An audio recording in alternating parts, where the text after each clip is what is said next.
Good evening. Welcome to New Horizons. Welcome back to Simon Parkes with the alien agenda, what they don't want you to know. Simon grew up in a family with intimate links to MI5 and MI6 and was privy to quite startling information regarding our association with strange craft and possibly their inhabitants. Our association in this instance refers to certain government departments, probably the military. Simon's research indicates high-level secrecy around this subject. Maybe this is for our benefit. Let's find out. Please welcome Simon Parkes. Thank you, Rob. Where's the white line there? Right, good evening everybody. I'm delighted to be invited back. For those of you who saw me the first time, I discussed the Illuminati, and tonight we're going to look at the alien side of it. Can I just have a show of hands who was present for my first talk?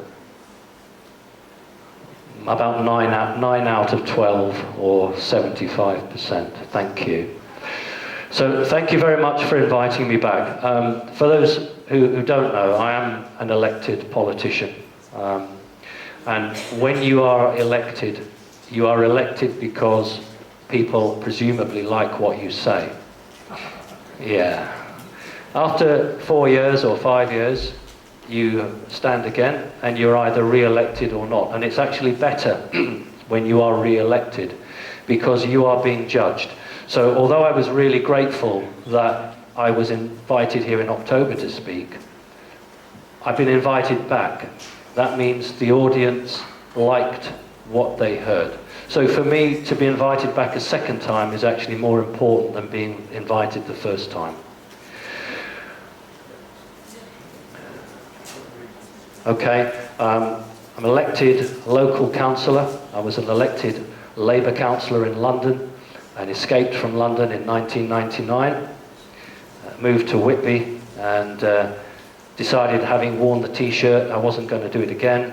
And local people came to me and said, certain issues, can you join back in? So I did, and I was re-elected. So I'm back as a local councillor. Being a driving instructor for a job for a number of years. When I was in London, I was an auxiliary lecturer at the Natural History Museum. Worked for local authorities for most of my life. So an interesting way of mixing perhaps with both community and with the establishment. The last visit, I generally talked about the Illuminati. I explained about my mother working for MI5, my grandfather working for what became MI6, and her job. We'll touch a little bit on that because it's very difficult to say this is where the Illuminati finishes and this is where the aliens start.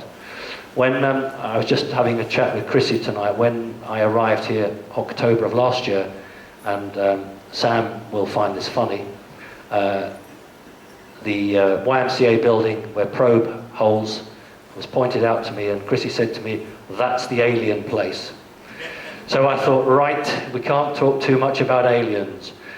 So I'm not proposing to stand here tonight and regale you with one story after another of alien interaction. What I'd rather try and do is to give you some of that personal insight, because that's what makes it different.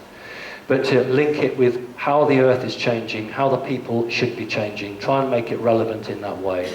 And try and do it in a way that it perhaps links in with the other things that your own personal research, your own personal interests.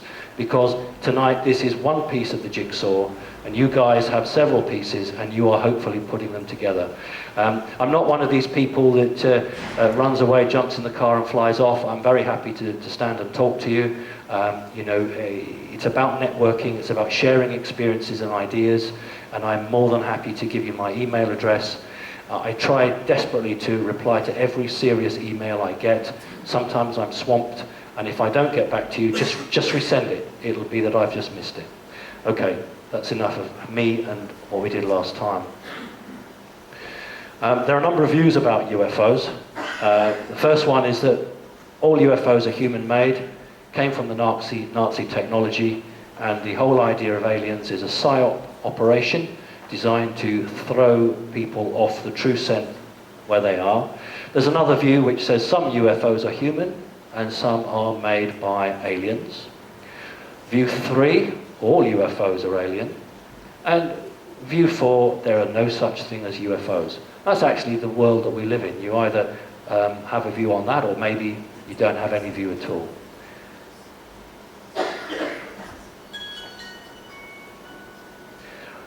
Often I'd say, what actually will happen to make the majority believe? This is a very stable world. Now, you'll say, well, it's not stable because there are wars. Actually, that is part of stability. That's been built into the human psyche. So we live in a very, very stable and predictable world, and people who are not enlightened are quite happy with that world. It doesn't matter whether we're talking about aliens or fluoride in your water or medicines. They don't want to know. This is the world, they're happy with it. So it's a very, very difficult environment for anybody to try and wake anyone up. I'll give you an example of the taxi driver. I did an interview in London and had a taxi ride. And the driver said to me, oh, I hear you're going to the TV studios to talk about aliens. I said, yeah, that's right. So he said, well, when I was in my 20s, I was really interested.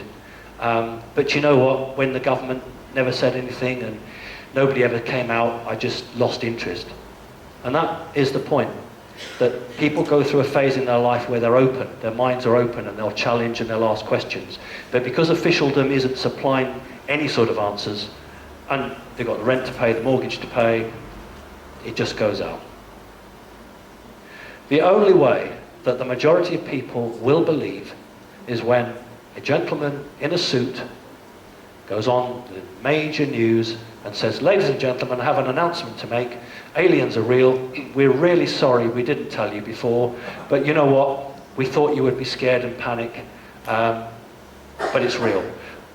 That's the only thing that will make people believe. If you sat a spaceship for 4 days above every major city in the world, at the end of those 4 days, people would just shake their heads and said, I must have had too much to drink. They are so conditioned, they wouldn't believe it. But they will believe somebody making an official announcement. Now, that's not going to happen easily, because the powers that be have no intention of making anything public. The only way they'll make it public is when they're dragged kicking and screaming to tell the truth. All right, let's make a list. Who can just shout out different sorts of aliens that you're aware of, either from the internet or personal experience? Greys? Good. One. Pleiadians. Sorry? Pleiadians. Pleiadians? Okay. Nordics. The Nordics? Reptilians.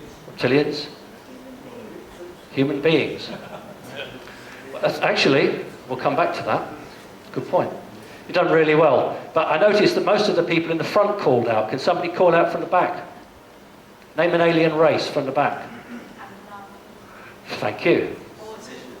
90% of them.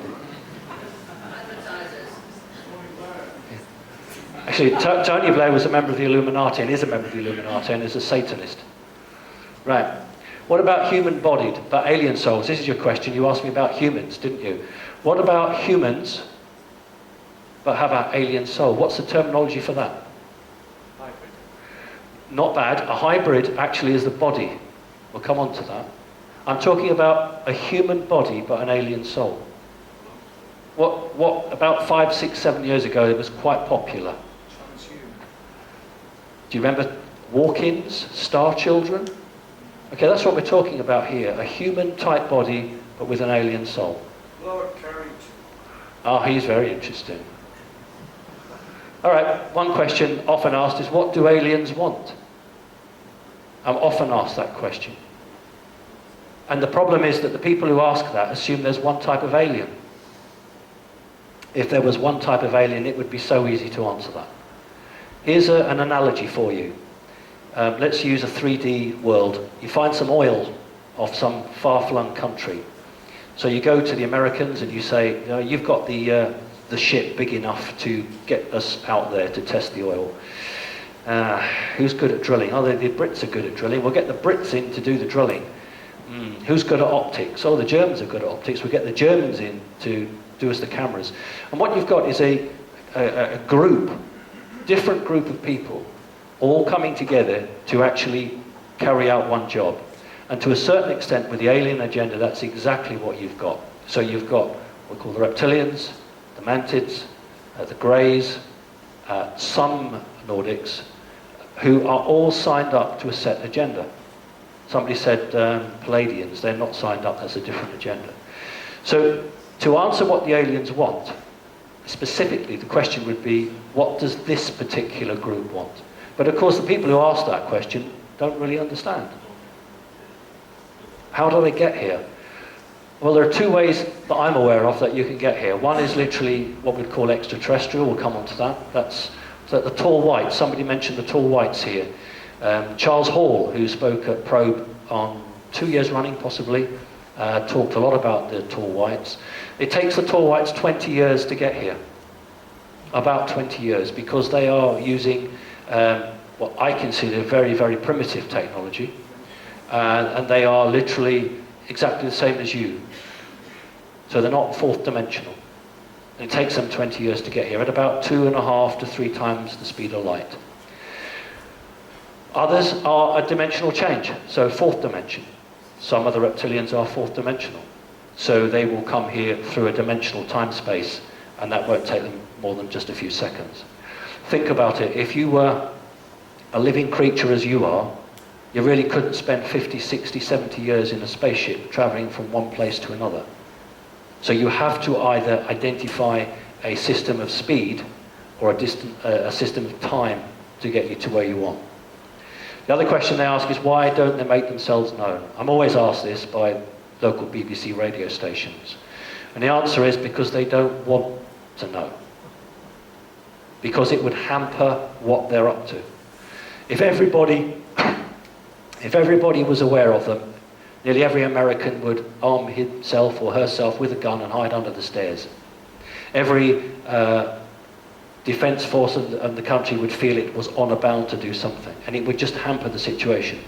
Added to that, the elite, some of whom are working with some of these extraterrestrials or extra-dimensional entities, certainly don't want you to know, because if you know that, the next question is, what about the technology? And if aliens are real, then who in position of power knows about them? The answer is every major government of the world has a number of people who are fully briefed and fully know it. Recently, again, the ex-minister for Canada, who was a defence minister, he's come back on to be public. So he was a Minister of Defence in a very large country who was fully aware of it. You have leaders of the CIA who know nothing. You'll have people in middle rank, like a major, who will know everything, and yet their general may know nothing. So it's called need to know. The Canadian officer, government minister, said there's 57, 58 races, is that? Yeah, he said that he was aware of 50-something races. But Canada and America don't get on. America does not share a great deal of information with Canada. He was aware of what had passed across his desk. So his own intelligence had told him that there were 50-some races. But if you took America, which is the hub of the spider's web of intelligence, that figure would be considerably larger. Or indeed, the Russians. Why don't they tell us about them? Well, they do, but they do it on their deathbed when they can't be got, or their families can't be got. They'll do it when they've resigned, or they'll do it like me, because I don't care. Extraterrestrial means literally a body, a biological body. So it's a biological body that has travelled here not very long. Like the tall whites, biological, male and female, and have children. An extra-dimensional entity is an entity from the 4th, 5th, 6th, go upwards dimension that has travelled here in a craft, but has opened a portal and has dimensionally come through. And you often find lots and lots of people who suffer from radiation sickness, burns. It's because when the craft is coming from one reality to another, there's a blast of energy, and if they're too near to the craft, that's when they'll describe they've got burns down their arms or their legs. And that's just shoddy, because whoever's piloting the craft hasn't done their work properly. An interdimensional entity is an entity that exists between the third and the fourth. I prefer the word jinn, but if you go back to the Dead Sea Scrolls, they're known as velon. And these are beings that live literally between the two dimensions. And the Satanists, the Dark Illuminati, the Dark Magic Masters, are able to conjure these Denzians from the interdimensional space through to do their bidding. There's one gentleman here who knows his Bible very well. If you think back to the Old Testament, King Solomon had a jinn, and he called the jinn through with his iron ring, and the jinn helped him to build his palace. In the West, we don't seem to really take it seriously. We look at it on the same way as we would pixies and fairies. But in the East, it's very serious. Those who've read their Quran, not only does it talk about the jinn, it tells you how to get rid of them. What was the other word you used? Velon. And what was that? Velon. Velon. That appears in the Dead Sea Scrolls, and we're talking about the same beings. They have afflicted humanity for thousands of years. Okay, abduction. Abduction is the taking of a person when that person has not given permission. The trouble is, on occasion, the person has given permission in the past and has completely forgotten about it. But in most cases, the person has not given permission. That is an abduction. A contact is when Alex Collier might be your classic contactee. This is when you are collected, sat down, given a nice cup of tea, and they'll tell you everything you want to know and then send you back.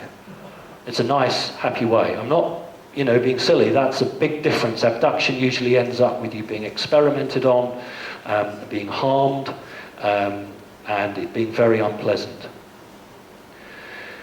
I prefer to call myself an experiencer because I am neither abducted nor in contact. I have a very clear memory in 1971 of making what researchers call a soul agreement. To me, it was just the bargain. In 1971, I was offered a deal, and I said, yes, I'll have that. So, to me, it's not abduction, it's not contact, it's experience, because also an experience can be something that happens in your front room. And we'll talk about that. Two ways to take a person. One is literally their physical body. You walk them out, you float them up to go into a craft, and off you go. And the other way is an energetic take. Again, here in the West we don't really understand it, but in the East they do. Those who understand that you have a soul and your physical body is not really that important. You have an energetic overlay. That energetic overlay can be taken and your body doesn't die, providing it's not taken for too long. So you can either be taken energetically or it can be taken physically. Physical, energetic. Mind projection. Many people can't tell the difference. An alien arrives in your front room and you think, oh, I'm in the Bahamas. No, you're not. You're in the front room. The creature's gone into your mind and as projecting into it. Now it's easier, it's cheaper. It's less likely to be detected by the military. If a creature can come into your front room and give you an experience that you think you've been to Mars, but you haven't left anywhere. It's time efficient and it solves a lot of problems. The thing is that most people can't tell the difference between when they really are taken or when the creature is interacting. And the sad thing is that a lot of researchers don't value that. Oh, it didn't happen. You weren't physically taken. It's rubbish. The creature came into the room, entered your mind. That is important. Missing time. The best thing I do is give you an example of missing time. I think that's the best thing to do. 2.5 years ago, went downstairs, midnight, couldn't sleep, and as I walk into the kitchen, I have a microwave and a digital clock on it. And the digital clock said 0.0. And I thought, that's odd, where's the other 0 gone? Now, for those of you who understand this, then you'll know that immediately something's wrong, because generally when you're fully yourself, you question it. Oh, that's not right, I'll have to fix that in the morning. But when you say, oh, that's all right, don't worry about that, it's already starting. The interaction has already begun. And I made 2 pieces of toast and a hot chocolate, and I can remember putting the hot chocolate into the cup, boiling the kettle. I have no memory of pouring, at that time, the hot water into the hot chocolate. I do remember eating the toast, so it was midnight. The very next thing I can remember is I put my cup under the tap, washed it, put it onto the sideboard, and thought, that's odd, I don't normally do that. Oh, I should go to bed now. Turn round, 1:30. And I thought, that's not right. I haven't been here an hour and a half.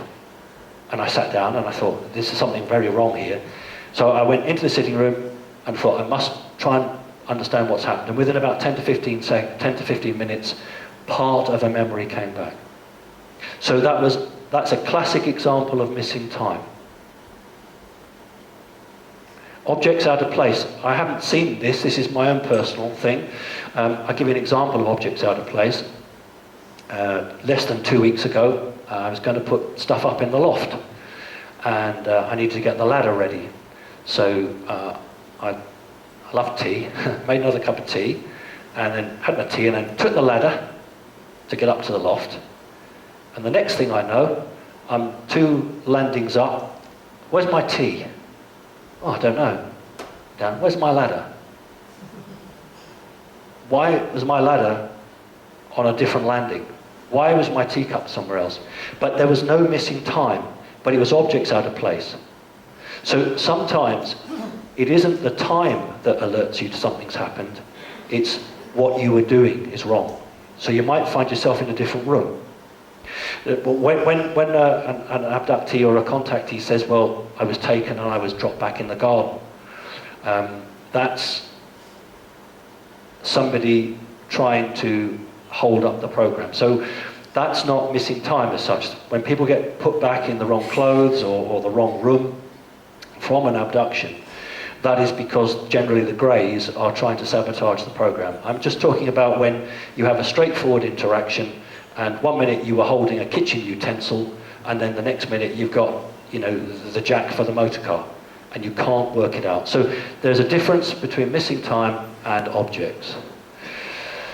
Okay, there are 3 questions that the press corps are forbidden to ask the President of the United States at the weekly White House briefing, unless specifically authorized.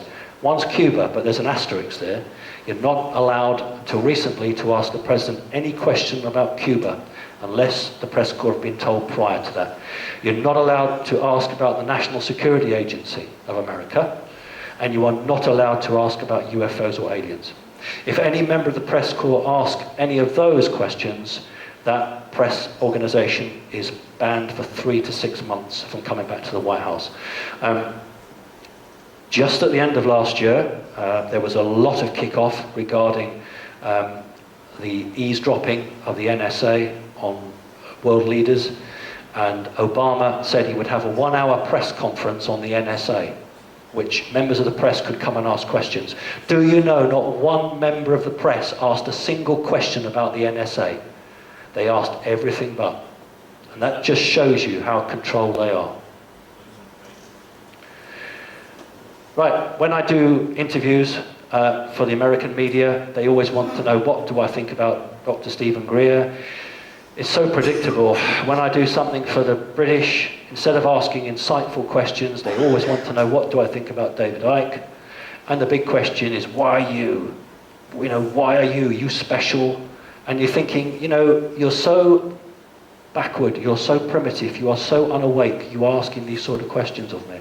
What a waste of time. If you've got 15 minutes to interview somebody, try and interview them and get something interesting. Don't fuel your own wars.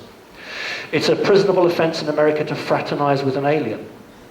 Although, of course, aliens don't exist. Okay, somebody mentioned Palladian. Right? I'm a Palladian. Everybody wants to be a Palladian. Nobody wants to be a reptilian. Okay, we talked about a little bit about humans and souls. It's a prisonable offence in America to swim, fraternize, or touch a dolphin unless it's within state or federal approved oceanic centre. Now when you question that, they say, oh, it's about preserving them, protecting them. So yeah, but you can go and buy a 12-bore gun in America and go and shoot a moose. You don't do it for turtles. So the people in power know the very, very special nature of dolphins. Very special nature. Okay, moving on. You haven't had a single story about me yet. I hope your organisers will be happy. Right, shush, everyone, listen to me. I have something important to tell you. A UFO has crashed in the school playground. We are waiting for the police to tell us it's safe to go outside and take a look. When I came to visit you in October, we talked a little bit about this. That produced a flood of photos for me. Parents phoning me up, sending me emails, sending me pictures of school kids that they had surreptitiously taken throughout the land, and I'm going to share some of those with you. I used this picture, you may remember. Remember, UFOs don't exist, but the government pays schools to run dummy UFO crashes. And this is a school, and that's not an actor. They have a budget. They actually pay for police officers. They pay for the fire brigade and the ambulance to attend. This is why they need the money, because it's these people's time. So the police put a cordon around, and an actor, part of the companies who do these, dresses up in an NBC suit, nuclear biological suit, and pretends to look at the UFO crash. This is a school playground. And then he takes samples of the crashed UFO. I have blocked out their faces because it is illegal to show anybody under 18 their faces, so I've done that. But I wanted to show you, this is exactly what's going on in schools throughout England. In fact, in Wales as well. So here we have, there's genuine police officers, there's the cordon, the UFO crash is here, and the kids are all getting conditioned to understand and be ready for a UFO crash. Here's another one in another part of the country, a very tiny little thing there, but again the cordon. Here's another one with fires. They've actually set fires, and this thing is supposed to have come into the ground and caused a great rift. They're the school kids coming out with their teacher, their class teacher. Here's another one. And then you can dress up and be a scientist and put on the suits and come and investigate the alien material. Here's another one where there's a big crash site.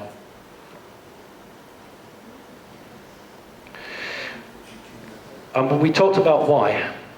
If UFOs and aliens don't exist, why would the system try and educate children? And it must be they're getting them ready for a false flag alien invasion.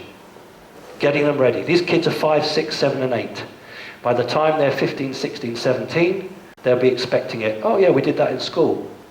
And the difference is that if it's a real UFO crash, you won't be allowed within a mile of it. But if the tape goes around it, and you can all hold hands and come and have a look at this, that's not real.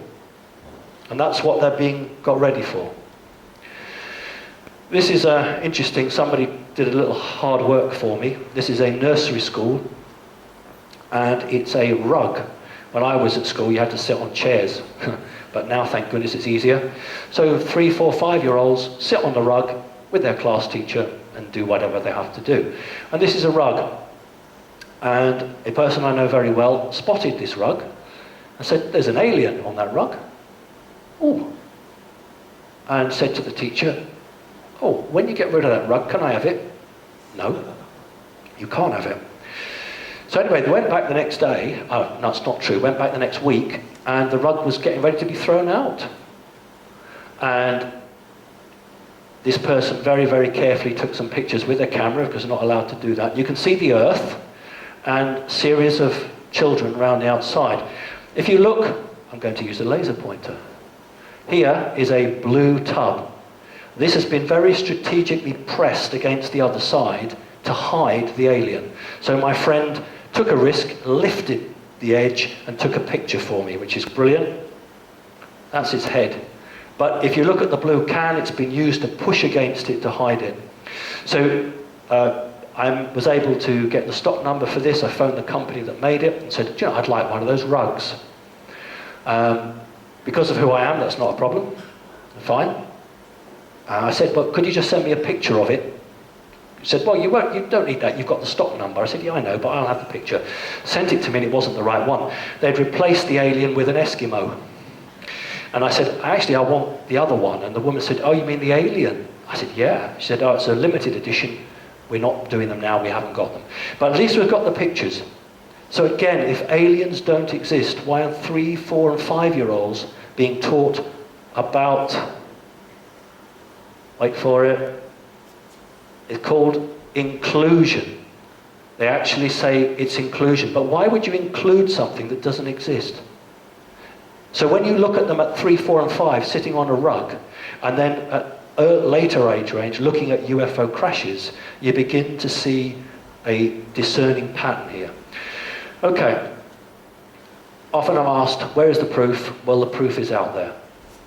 It really is out there. Now, I'm not going to make any apologies for showing you that, because that is one of the greatest proofs. Whether you think it's a psyops or not, the fact of the matter is that somebody has got UFOs.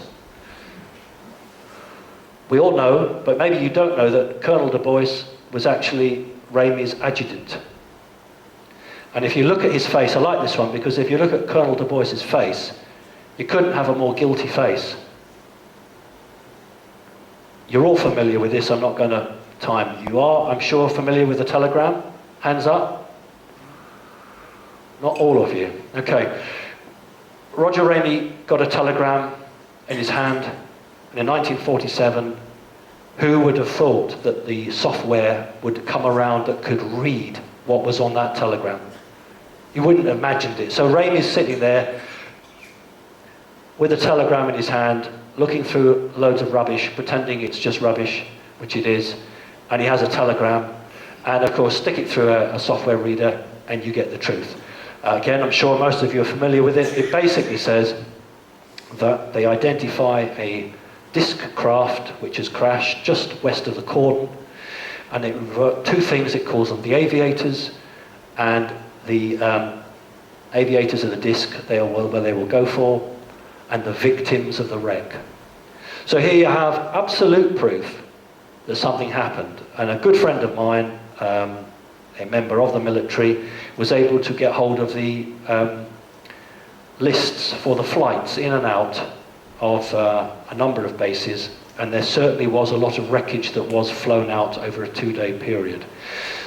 But people don't go and look anymore. They don't want to educate themselves. They're very happy in their own world. There is the proof. It is out there.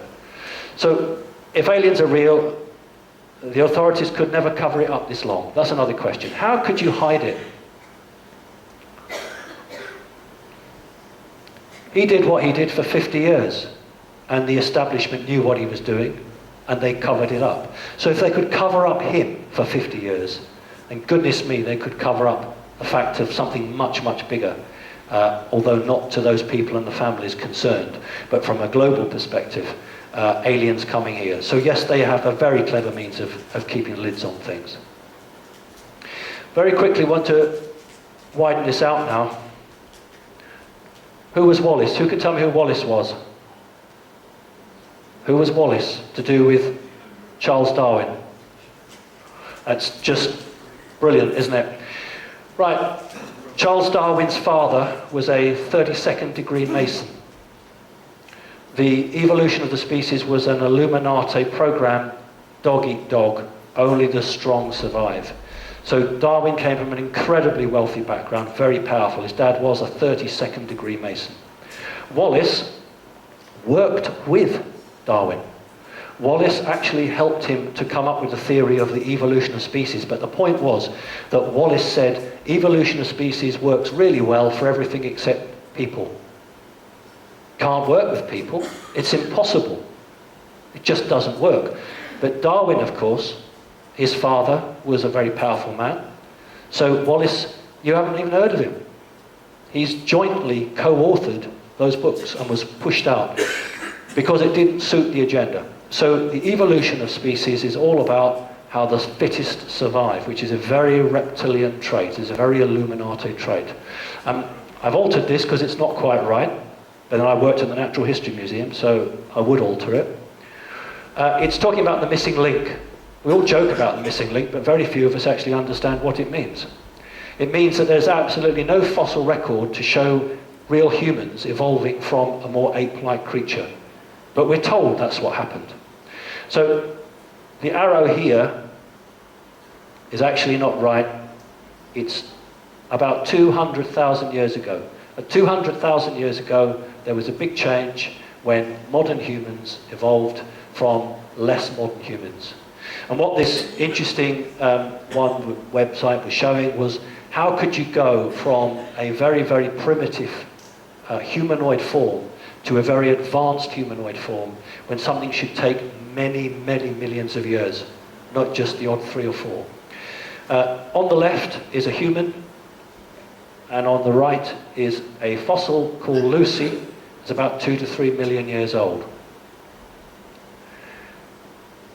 In order to sell the idea that apes are humans and that we can trace humanity back in this form, I'll show you what they do. Can I move here? Shoulder blade. You know that monkeys have really long arms that go right past their knee.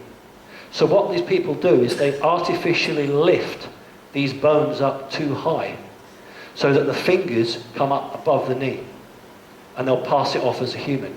That's human. That's where your shoulders should be. They artificially lift them up because they haven't got human fossils, really, at the number they say they have. And they say, well, this is a cross between a human and an ape, and it shows how it's evolving. But when you actually look at it from an anatomical point of view, there's no way it's human. But they have to pad out the lie. 1.8 million years and about 1.8 million years. That's the best rendition of the faces of creatures that lived on this planet. That's the best you're going to get at the moment. How did it go from that, 1.8 million, 1.8 million, to that? Now, this gentleman, if you put him in a suit and a trilby hat, popped him down to the local supermarket, he'd probably get away with it. The other two wouldn't. Yet within a few 100,000 years, impossible from an evolutionary point of view, this came about. What caused the revolution? That's what we call a pebble tool.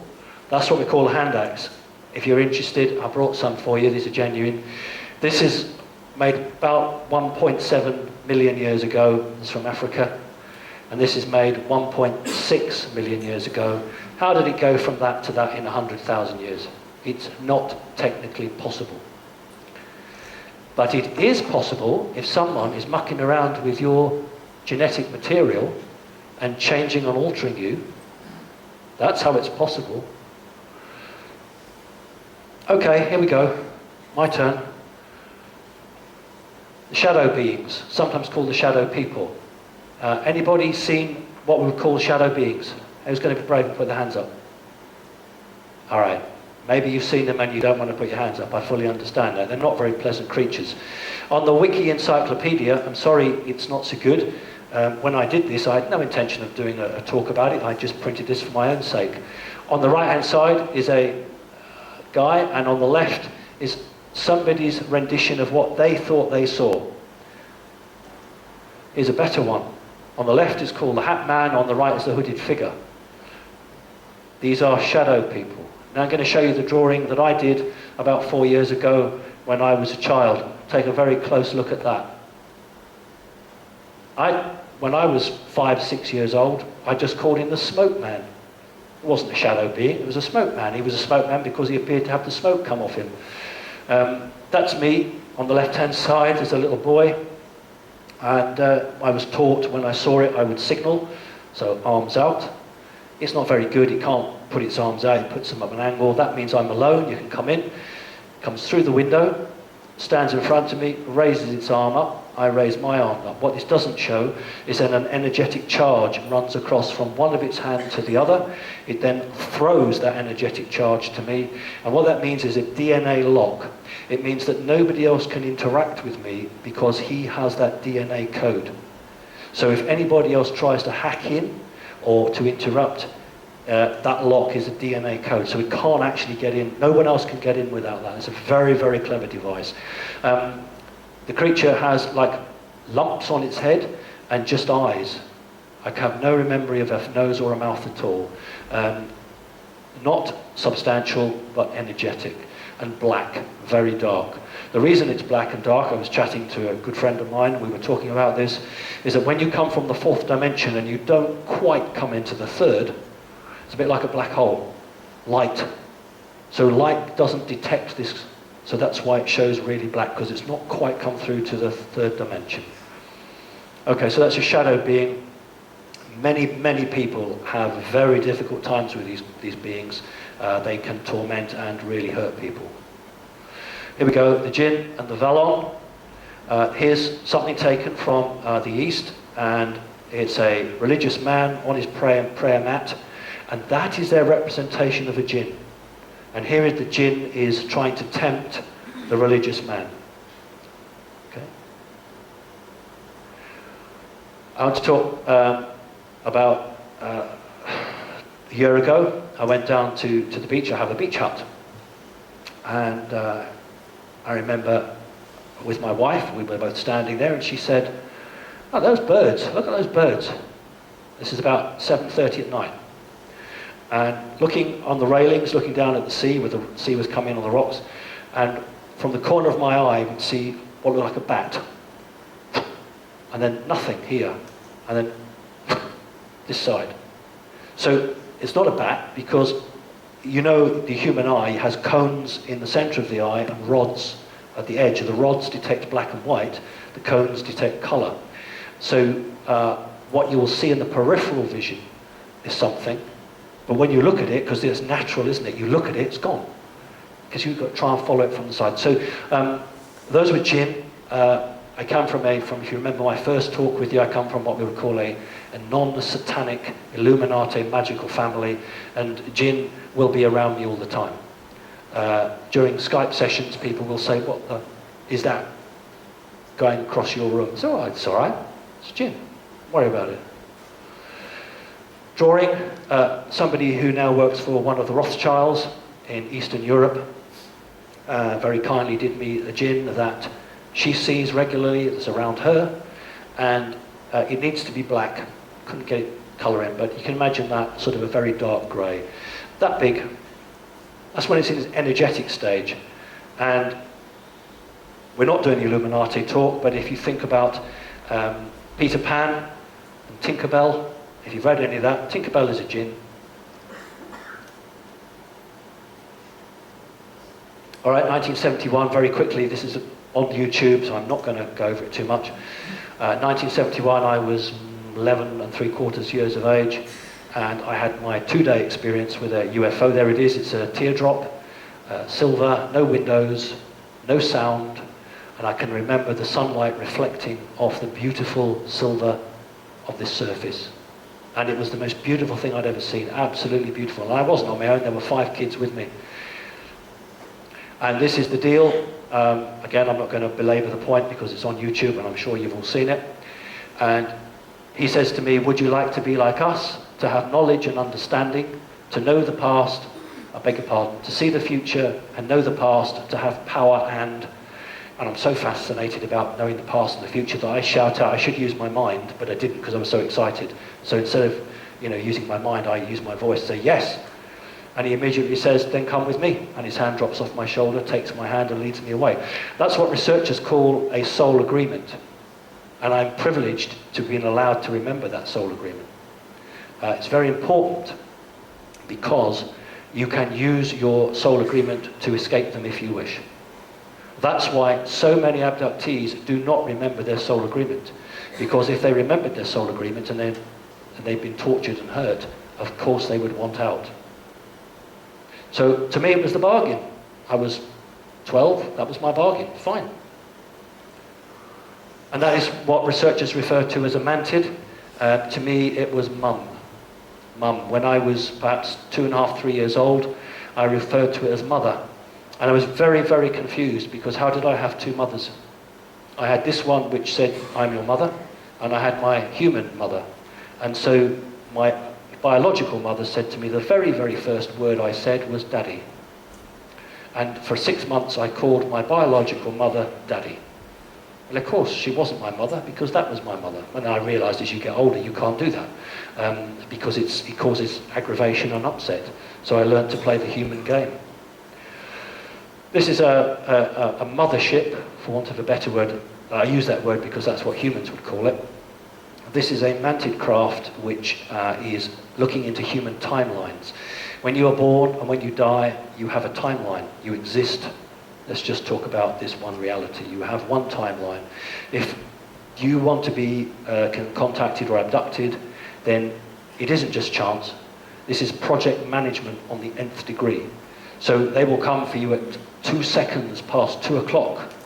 And they will spend 30 seconds with you, or 50 seconds, and it has to be all project managed out. The guys on the front here, they're actually flying the craft. There are no poles holding the seats up. They are meant to be floating in the air. That's exactly what they're doing. These are viewing screens, and they are square. It's about one of the few square or oblong things you'll find on an alien craft. Most things are round or curved, but their viewing screens tend to be oblong or square. So they're flying it. These ones here are coordinating the information which is coming from the lower deck. We'll have a look at the lower deck in a moment. What I've tried to do is to draw the craft to show you how the power, the whole ship acts as a lifting body. It doesn't work like an aeroplane. The whole craft, some people refer to it as alive. That's not quite accurate, but it has to be this shape to conduct the energy around the hull of the craft. This is the commander of the craft, and I've done this incorrectly. He should have his right hand on this creature's other shoulder. You see, I've put it on this shoulder here. That's not correct. It should be on that shoulder. Why does that matter? Because mantids are chipped. They have a chip on their left shoulder so they can interact with humans. If you have a chance to talk to people who seriously are in depth with their investigations, they will know that humans will often place a hand on a Nordic or a mantid shoulder because that allows communication. Right, let's carry on. I get accused of giving out too much information. I get accused of taking everyone along too fast, but I'm not going to dumb you down. Well, that's not what it's about. This is the lower level. What you've got here is these guys who are sitting, operating everything below this line. The standing guys here are operating everything above here. These two are sort of coordinators. Is the commander come down? So what these guys are doing is sending the information up to the top. So the twofold operation would be to identify where you're going to go to abduct people or contact people, and also to eavesdrop on every human communication available. And also enemy aliens. Because if you're interested in a certain human, you bet you someone else is as well, whether it's the NSA or the CIA, and you want to get there first. So when I say it's a game, I don't mean to belittle it, but it is very much like a game of chess. Okay, yes, I go on the operating table. I've given permission for that. It has to be done. I'm not dead. I've been told that as long as stuff goes on, they're going to keep my body healthy. This is an interesting tool. It's a handheld tool, and I haven't been told, but I guess that's DNA. It's some energetic DNA take. This is an interesting device here. It looks like a camera. It's not a camera. It's something that comes down on a cord or a rope or something from a standing pole. Mantids often use equipment that's either handheld or is fixed in the ceiling. And I've got a very interesting drawing from somebody else to show you. That's me on the left, having DNA extracted. And this is a doctor mantid holding up a jar with a baby in, I presume saying, we've made this from your DNA. It's fine. That's the deal. This is from the collection of David Chase. This is somebody else who's come in, and then David Chase has done some drawings. And it really accounts well with my own experiences, because here the tool is fixed in the ceiling and is coming down.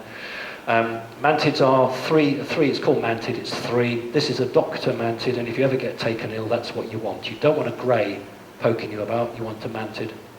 So the doctor mantids are the lowest rung. The next rung of command are the computer operators or the pilots of the craft. Then you go into the officer class. These are the ones that wear the purple robes, and they take the term master. Now the next rank up is called the universal master.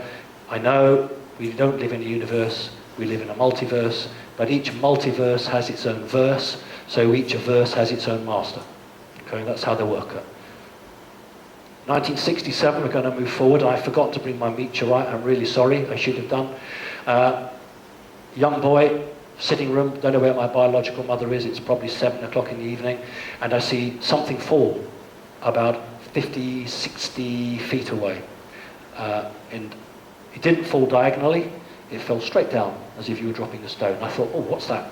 It's a Saturday. So Sunday, I went out and picked it up, and it was a meteorite. Took it to the museum, and it's been classified as a stony iron. Okay, well, when that meteorite fell, I had a visit, and this is a being that visited me. That is a costume it's wearing. Please don't think that that is natural. That is a costume that it has on. One of the few times I got a name, its name is Zu-Ga. Zu-Ga. However, it defected and joined the reptile faction, and when it joined the reptile faction, they said, you can't have a name Zu-Ga, we're going to give you a reptile-sounding name. So her name was Zu-Ga La, which is roughly how a reptile, if we've transferred it into English, would say. So she is a self-confessed servant of the reptiles. And this creature came into the front room and sat me, or stood me up onto the coffee table. I had a coffee table, mother had a coffee table about that high, and said, look at the ceiling. I looked at the ceiling, and it just went black, and all the stars appeared. Now, she was going into my mind. This is what's known as mind projection. And she was saying, well, this is where we come from, and started pointing out the stars to me. And then we did something else which was very interesting. We just give her a little shake, because she's a very sexy creature. And I thought I'd been taken to a museum. Now, you wouldn't get the sign, would you, in real life, saying museum closed? Just wouldn't happen. But it's setting the picture for a young boy to know, oh, you're in a museum. And we have here a T-Rex, and then she lifts me up. Now, I reckon I'm on the coffee table still. She just picks me up by the waist and just lifts me up. So I have a physical movement to go with the mental projection.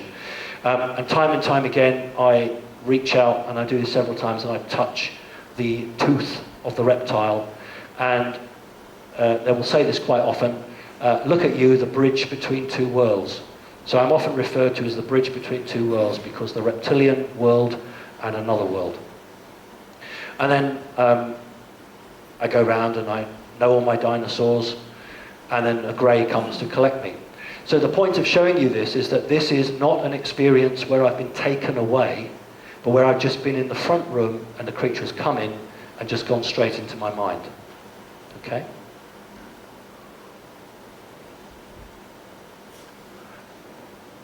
I couldn't resist putting this in. That's my white cat, Snøstrana. He's a Norwegian forest cat. In 1971, when I had that experience, I was shown fossils in a cliff. Prior to that, the day before that, I was collecting coins, stamps, and matchbox tops. After my experience in 1971, I just gave all that up and collected fossils, because I'd had an experience where I'd been shown fossil dinosaurs. So from 1971 to this day, I collect fossils. That's why I was in the Natural History Museum. So that is a dinosaur jaw, and my white cat likes to sit with the dinosaur jaw. So I couldn't resist that. You may remember this. This is a genuine badge worn by Black Ops military. It was given to me because it's a white snake with red eyes. And for those of you who haven't seen the YouTube videos, we'll come back to him. So it's the 73rd Experimental Air Control Squadron. That means we fly UFOs, but we can't put that on the badges in case you get hold of it like I did. Experimental Air Squadron. But he's white, and he has red eyes, and he has a sword. All right, this is fairly well known, but it's very important. It's my life, and it's important to me. On the left-hand side, that's before I had initiation into a draconis reptilian culture. And on the right-hand side, probably 6 months later, no longer this happy, smiling, carefree boy, but somebody who sees a lot, knows a lot, and has been completely changed. Not hurt, but just changed. Very lucky to have these pictures. Famous one for me now, it's becoming famous, gone around the world. 1965, I was asked would I be a page boy for friends that my mother worked with, choose my words carefully there. And I initially said no, and they just couldn't understand how a 5-year-old boy could dictate to his mother what he was doing and what he wasn't doing. So anyway, I did agree to it simply because I understood that being a page boy was a very important point. You had a ritual, and those of you who know anything about reptiles know that ritual and ceremony are extremely important. But when you are taking part in a reptilian ceremony, you do not smile, because they don't smile. They can't smile. They have no need for smile. They don't have emotions. So that's why I am straight-faced, and it was really embarrassing. Those are the two bridesmaids behind, and it was like, God, can't you get him to smile? And my mother, biological mother, said, well, if he doesn't want to smile, he doesn't want to smile. I can't make him. That is why I look like that, because that's the way you have to be when you're in a ceremony. Obviously, as I got older, then, 2 minutes. There's a good point here. Prize for being a good page boy, the family sent us to Butlins for the week. And mother came up and said, take a picture of you in Butlins, and asked me to smile. Now, a researcher said, oh, you poor traumatized boy. No, that's not traumatized. That's how reptiles, that's a reptilian. Anybody here who's reptilian and don't want to admit it, or you have reptilian DNA, or you have a soul, you'll know what that is. That's the way you show interest. Right, okay, I think it's probably time for a tea break. There will be questions afterwards if anybody wants to ask any. So thank you very much indeed.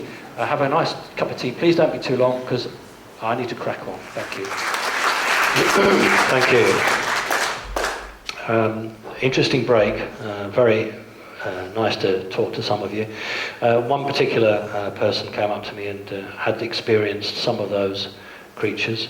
If she pops up afterwards, just write an email address down. Maybe I can be of assistance.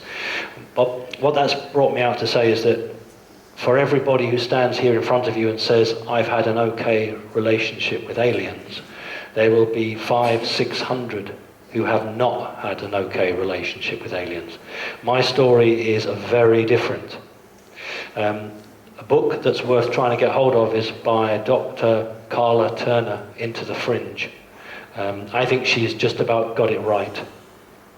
So whilst I am telling you that my situation is okay, that is not representative of the general situation. It's one thing to stand here and tell you how good it is. It's a totally different kettle of fish to say how bad it is. So people will find it very hard to stand in front of an audience and tell you how they've been abused. So it becomes skewed. You get stories of people who have okay times, and it begins to skew your perception. The perception is that most beings from the fourth dimension are negative to humanity. Okay. We need to speed up. I introduced you to the being I call Mum. Let me introduce you to the being I call Dad. Why do I call them that? Because that's what they wanted me to call them. You remember the badge or emblem I showed you of the white snake and the red eyes, which were given to me by a member of the American Special Forces? I've brought it tonight if anybody wants to have a look at that original badge. And this is a draconis reptilian. Now, I'm only aware of 3 types of reptilian. There are several, but I'm aware of 3 sorts. This is the royal line, Draconis. Those spines on its back are actually residual wings. It can't fly with them. Uses it to signal during ritual and ceremony. It can actually rustle them. It sounds like an old chamois leather, or old dry leaves rustling. So it's a physical signal. So that's the creature I refer to as Dad. This took about 6 months to draw. A very helpful guy in America, an artist, reconstruction artist, would send me a drawing, an email. I would say, no, you've got the hands wrong, send it back. And this went back and forth for months, and this is the one we've got. And I'm very proud of it because that's as damned close to it as I can remember. Originally, when I was very little and I drew the wings much bigger because as a small boy, that's the thing that, takes all your eyes, but realistically, that's more like the wings. Mission patches, I always show these because people again say, where's the proof? These are the mission patches that the American Special Forces have. And this is peace through light, and is a laser beam firing at a rocket. Well, the general public would be absolutely astounded to know that there are energy weapons. We'll call it a laser beam anyway. But that's not why I'm showing you. I'm showing it because there's a snake. Of all the animals or the images they could show you, they've used a snake. And on the left-hand side, we have a grey and a B-2 stealth bomber. The symbol in the centre is a technical symbol meaning the closest you can get to being radar invisible. And it's the 509 Squadron. And the 509 Squadron was the squadron that airlifted all the bits and pieces from Roswell out. So they have an official badge with an alien grey for the same squadron in 1947 that airlifted all the refuse and the dead bodies out. And yet, of course, people say there's no proof. In Latin, it says tastes like chicken. And I don't know whether it means that the aliens taste like chicken or the humans taste like chicken. And that's why, ladies and gentlemen, they even put a knife and a fork either side of it. Okay, this one is a dragon coming out of the clouds, firing lightning bolts. And Latin translated says, get out unless you're initiated. Do you remember I talked to you about how I was initiated into the reptilians and I showed you the 2 pictures? That's the word initiated. It's very interesting. Here's another one. What we have here is 1, 2, 3, 4, 5 stars, Area 51. So they can't say Area 51, but they'll show the 5 stars and another one. So that's always a sign within the forces of Area 51. You have the Earth. It's not so clear here. There's a snake here and a dragon. And in Latin, incredibly, incredibly ominous, says, all your underground bases belong to us. That's what it says. All your underground bases belong to us. I don't see a human on there at all, actually. Here's one. Never before, never again. That's the translation. And we've got 1, 2, 3, 4, 5 stars on the left-hand side. More ominously, we've got 3 snakes guarding the earth. I'm going to use the word guarding the earth. So it's snake after snake after snake on black ops projects. We'll come back to this one, Knights Templar. This is the NRO, National Reconnaissance Office. That's the secret department in America that uses all the spy satellites. And they have a Knights Templar defenders of the domain. That's very interesting because Greys, when debriefed in Area 51, refer to the land as the domain. But unfortunately, that's not an alien necessarily. We'll come back to that. The grid is very interesting. Has anybody researched the alien Hat Man? The alien Hat Man. Okay. This is a guy who worked for the NSA, National Security Agency, and his job was to pass exotic material to contractors in the private sector to do with what they wanted. He actually worked for Boeing and a huge number of organizations. He's very, very anti-alien. And he has come up, this is not a joke, this man is not a fool, he is your business. He's come up with a velostatic hat, which he's made himself. He doesn't ask any money for it.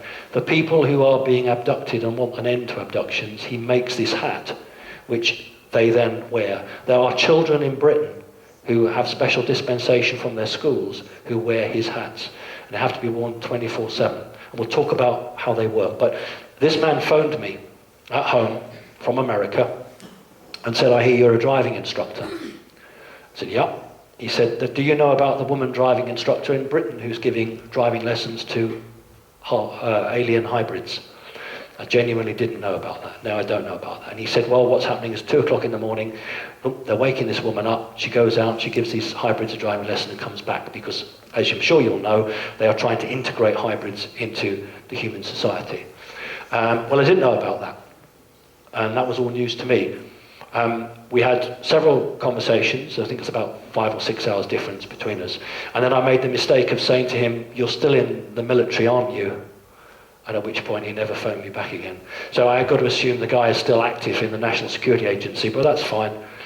And here he is. His name is Michael Meakin, and you can find him on the internet. And if you genuinely have abductions by greys, then he might help you. Only greys. We'll talk about why that is. There's the man making the alien hat. There's a guy who wears the hat. And there's a girl who goes to school, and she's over 18 now, that's where I can use a picture. And she has a normal cloth cap over her special hat. I want to talk about it because it was very interesting. He phoned me up and said, oh, you're a driving instructor, and you know about this woman. About 3 months after that, I had a friend of mine saying, oh, there's somebody looking for some driving lessons. Would you be interested? Yeah, of course, it's a business. Of course I'm interested.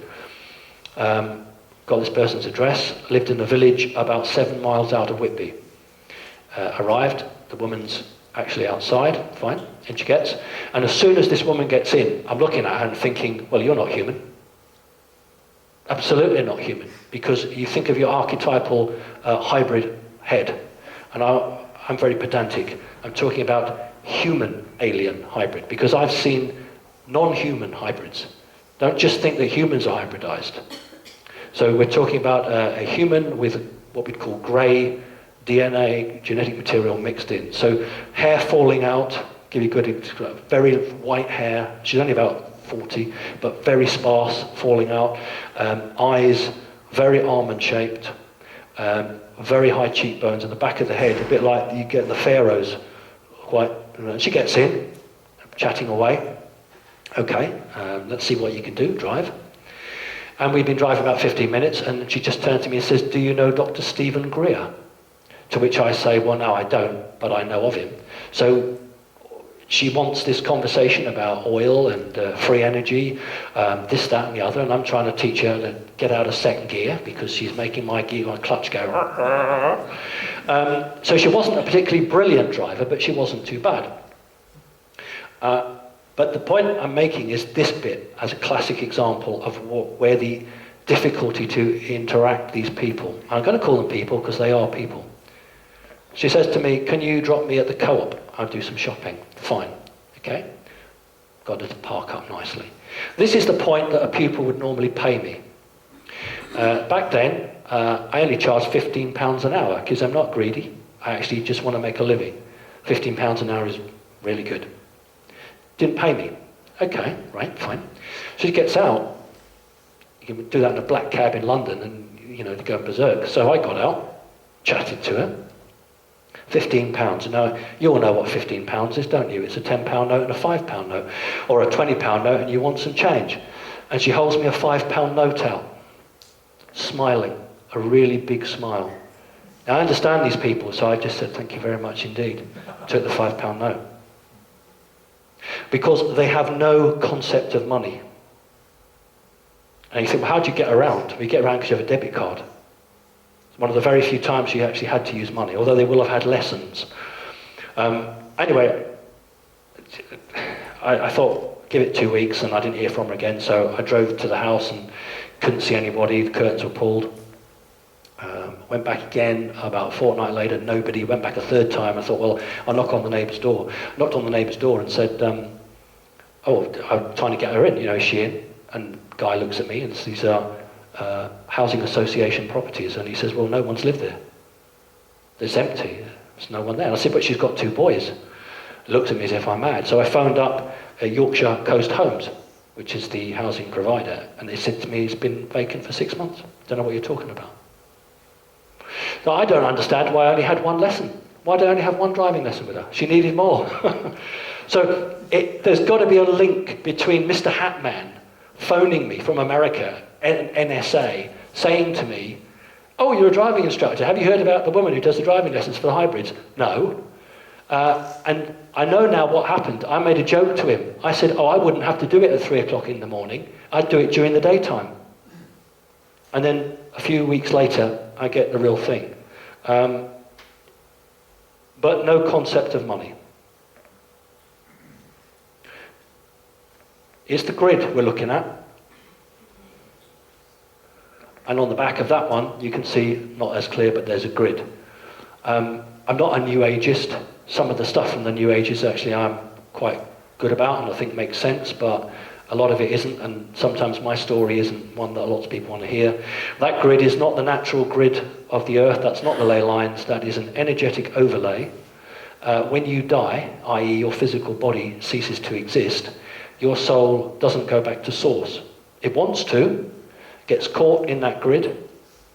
It is struck with a huge amount of electromagnetic energy, which makes you forget, and then your soul, for want of a better word, I use the word soul, is put back into another body. And only sometimes when the process fails do you have what we call memories of past lives. Time and time and time again, souls are recycled on this planet. That's why that guy there stands there with the sword, because that's their domain. You're not getting out. That's a prison. This is a prison planet. I'm sorry, it's not a nice thing to say, but that's my view, and that's what's going on. And that's why on the Black Ops badge it's exactly the same. It has a grid around it.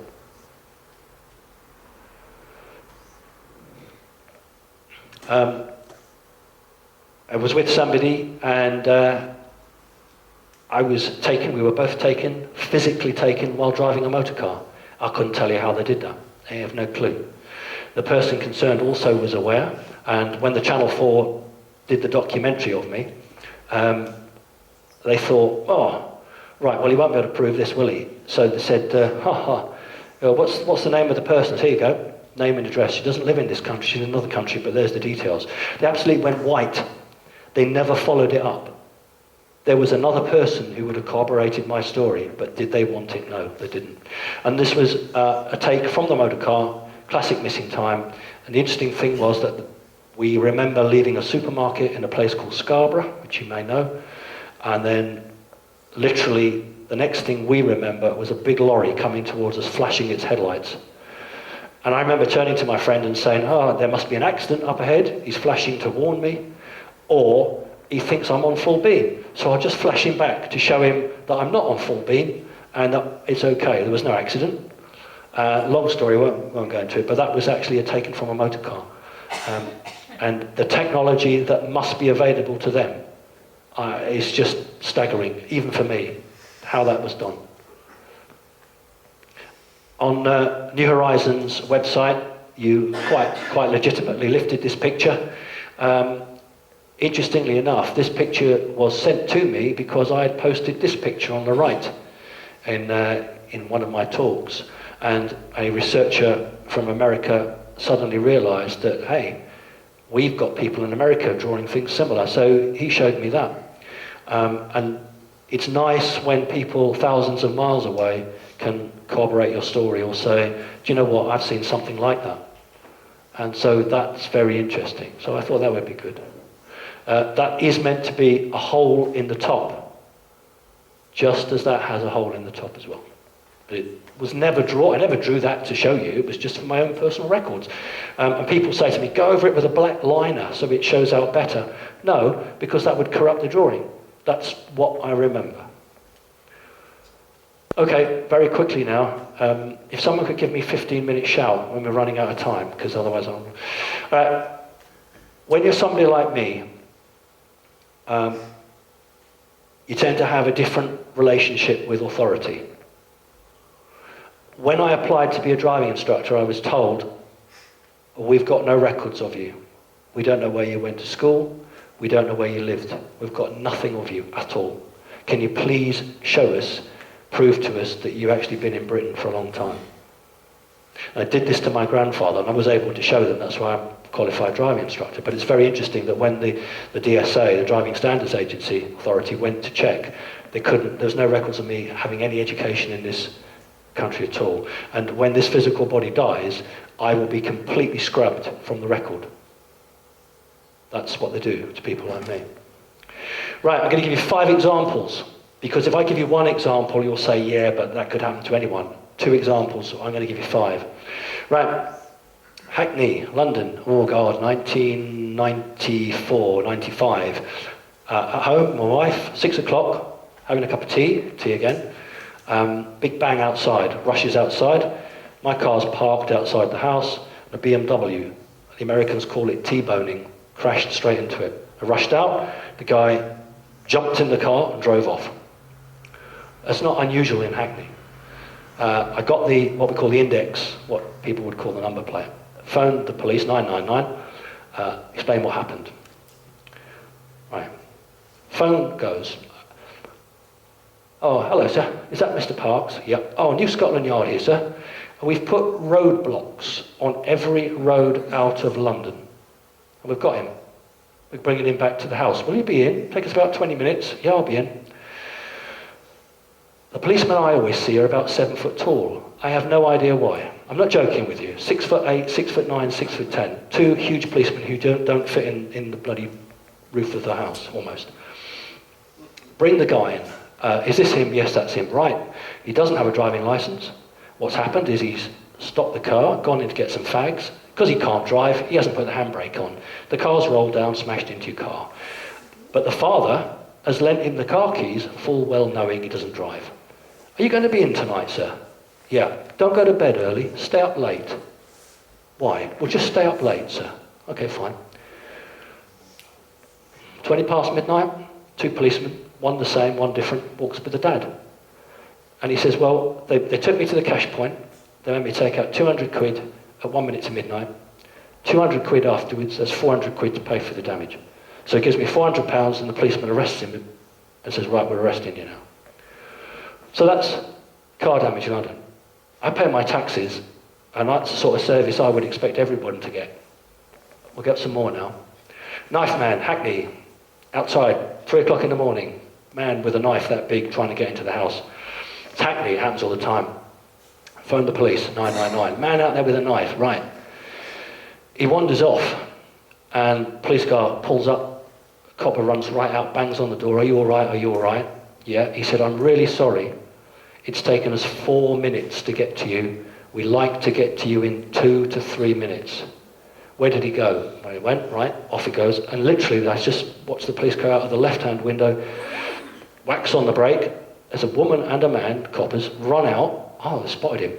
And it seemed weird, because as soon as that, there was a police helicopter, sirens from everywhere. Telephone goes, is that Mr. Parks? Scotland Yard here, sir. I beg your pardon, New Scotland Yard here, sir. We've got him. We'd like to describe him. And they described him, combat jacket, army, wearing army clothes, because he was a soldier. Is that him? Yeah, I said, that sounds like him. Right, unfortunately, he doesn't have a knife on him, so we can't arrest him. What we're going to do is put him in the van, drive him 5 miles up the road, and put him out the back of the van. You'll never know you called us. Okay? Census job. 92, 91, I did a bit of extra money, I did the census. And in London, that's a pretty rough job to do. And there was one housing estate where they were very unhappy. So I thought, I'm not having that, because if I don't get the census done, I was young then. Sod the census now, but I wanted to do it. And I thought, that's not fair, because, I want to call on these people's houses. So I went to the police station, Ladywell police station in Lewisham, and I said that, I'm trying to do the census, and these people are being very unhelpful. So the sergeant sort of said, what are you wasting my time for? We've got better things to do than that. What's your name? Took the name, took my details. It's always the same case. They go and check, I don't know, it's national insurance number or what have you. came straight out, said, hang on a minute, sir, 5 constables and him, the sergeant, get in the van, we'll do it now. So 5 constables and the sergeant and me and my girlfriend at the time who was doing it, in the van, drove round to the housing estate, and coppers all came round to the door. Do you know what? We've never had 100% ever before from that block. That's not normal, is it? But at the time it was great. Flowers, okay? I devote a lot of my free time to, I don't like the word, it's the real word though, to deprogramming people who have been traumatized by Illuminati, dark magicians who have fractured personalities, and I don't charge. All they have to do is either get themselves to me, if they can't afford to fly to me from all over the world, and then I'll Skype. It takes a much longer time to do it by Skype. These were a mother and a daughter who came to me from Canada because the daughter had a djinn put into her. And they had literally just been in my front room for about 20 minutes and the doorbell goes. Go open the door. There's a boy about 14 years of age, and again a policeman about 6'10" behind him, and the boy is standing there with about 3 wilty flowers in his hands.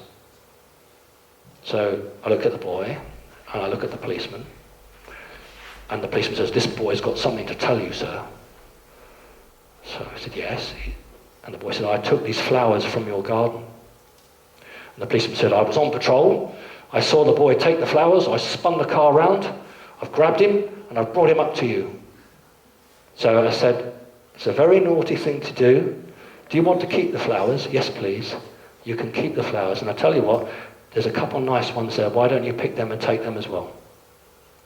And the policeman wasn't going. So I said, would you like to come in? Yes, please. Came in, and the 2 people who come from Canada, both standing there. The sergeant comes in, looks at them, and says to me, well, I'll be on my way now.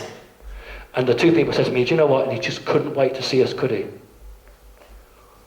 Salesman, guy going from door to door, trying to sell scrap metal. I didn't like the look of him, not because I don't like people who sell scrap metal, but he had a whiff of the CIA about him. And so I didn't phone 999 because it's not an emergency, is it? You wouldn't want to waste public money. So I phoned the non-emergency number. 4 to 5 minutes later, sergeant and a constable at the door. You all right, sir? Yes, I'm fine. It's just this man. We'll have details of him.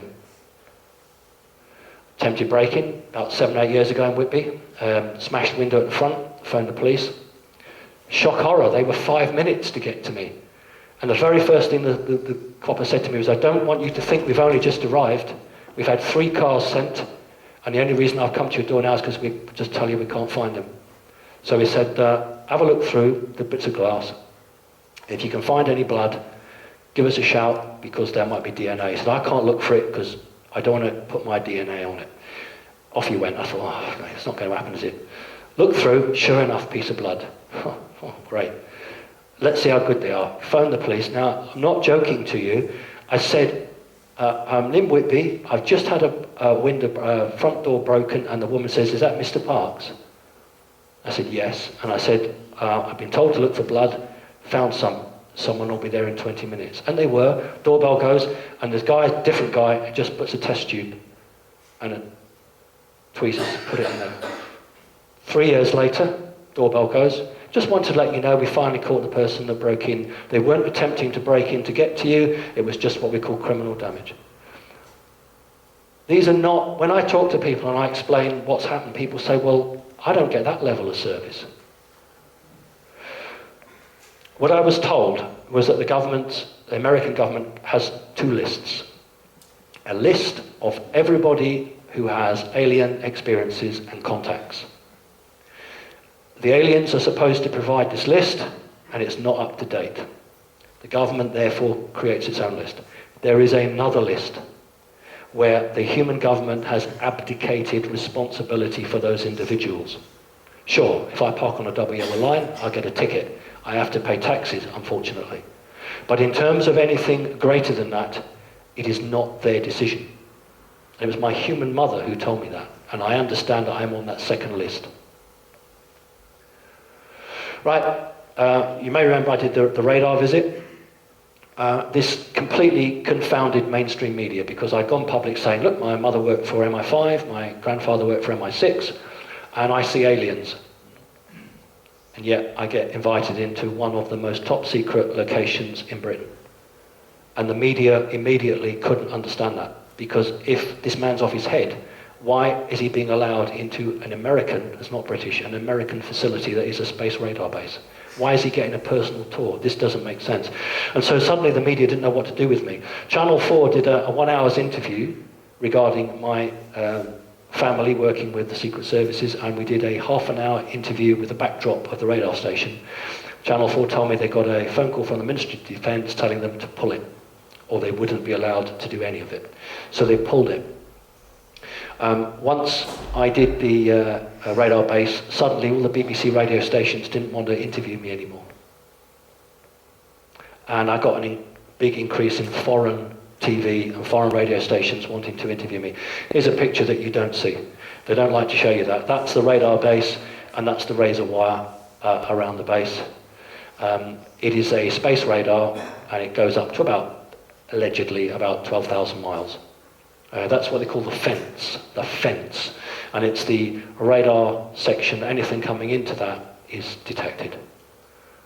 That's the official coverage.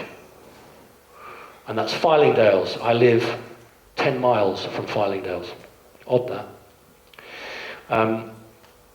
The story I tell is my daughter was also invited. I haven't got permission to talk about her, but we were both invited.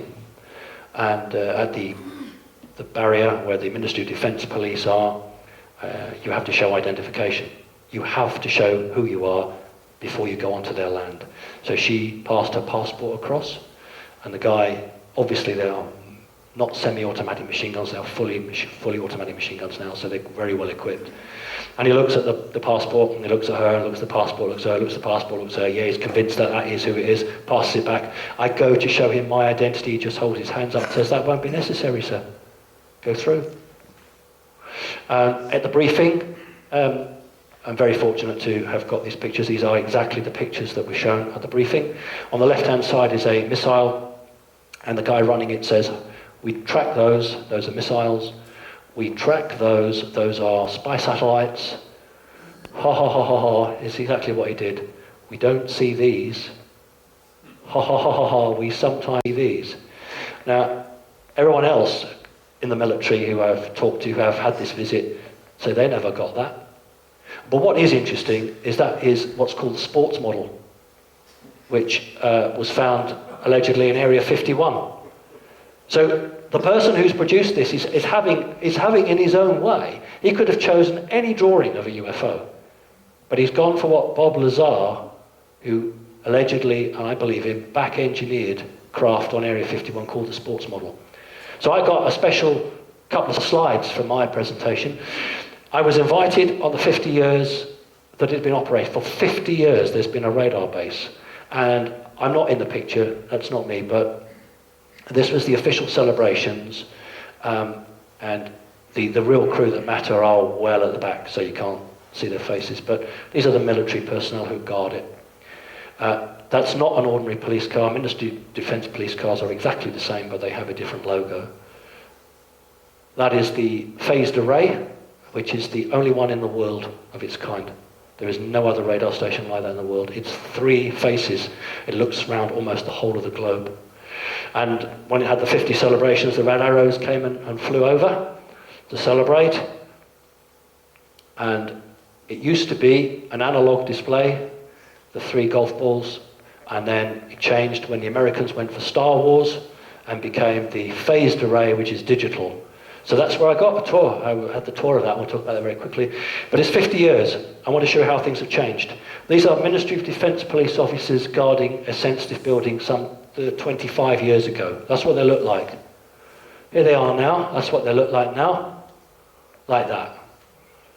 That's how your world has changed. Unbelievable. A very interesting weapon. Very interesting weapon.